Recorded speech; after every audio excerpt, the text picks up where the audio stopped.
నందికొట్కూరు విద్యుత్ కార్యాలయంలో మంగళవారం సమయం 12 గంటలు దాటినా ఒక్క ఉద్యోగి కూడా హాజరు కాకపోవడంతో సిపిఎం నాయకులు నాగేశ్వరరావు ఆధ్వర్యంలో కార్యకర్తలు తనిఖీ చేశారు.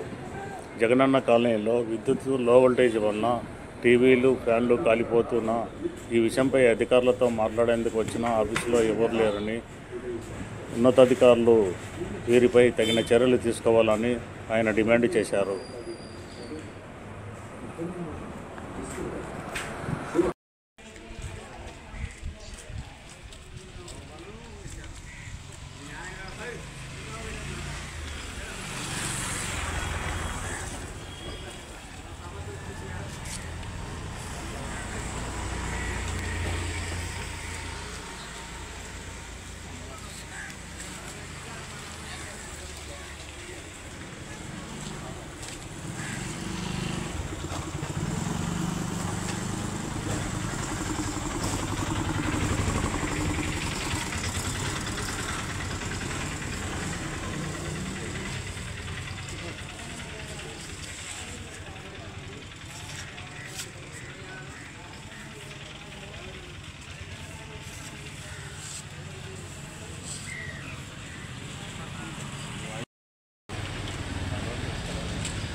ఈరోజు నందికొట్కూరు ఏఈడి ఆఫీస్ దగ్గరికి పోయినాం. ఏఈడి గారు లేరు.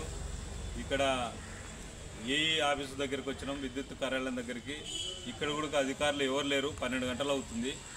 ఇది అత్యవసరమైనటువంటి కేంద్రం. విద్యుత్ అనేటువంటిది ప్రజల అత్యవసరమైనటువంటిది అవసరం.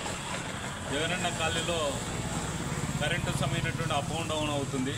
వాటి వల్ల అనేక మంది పేదవాళ్ళు సమయమైనటువంటిది టీవీలు కాలిపోయినాయి, ఫ్రిడ్జ్లు కాలిపోయినాయి, ఫ్యాన్లు కాలిపోతున్నాయి, బల్బులు ఎగిరిపోతున్నాయి.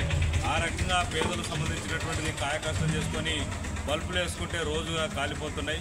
నివాసం ఉండలేనటువంటి పరిస్థితి ఉంది. రాత్రుల పూట సమయమైనటువంటిది చీకట్లో మగ్గుతున్నారు. కానీ కరెంటు సమయమైనటువంటిది సక్రమంగా అందించాల్సినటువంటి అధికారులు సకాలంలో స్పందించడం లేదు.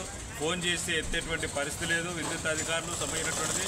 కాబట్టి జిల్లా ఎస్సీ దీనికి సంబంధించినటువంటి విద్యుత్ పై అధికారులు వెంటనే స్పందించి నందికొట్కూరు ఇక్కడ విద్యుత్ కార్యాలయంలో నిర్లక్ష్యంగా వ్యవహరిస్తున్నటువంటి విద్యుత్ అధికారులపైన చర్యలు తీసుకోవాలని చెప్పి సిపిఎం పార్టీగా మేము డిమాండ్ చేస్తున్నాం.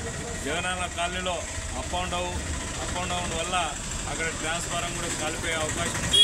కాబట్టి వెంటనే స్పందించి విద్యుత్ సమస్యలు పరిష్కరించాలని చెప్పి సిపిఎం పార్టీగా డిమాండ్ చేస్తున్నాం. లేకుంటే ఆ ధర్నా కార్యక్రమం చేపడతామని చెప్తే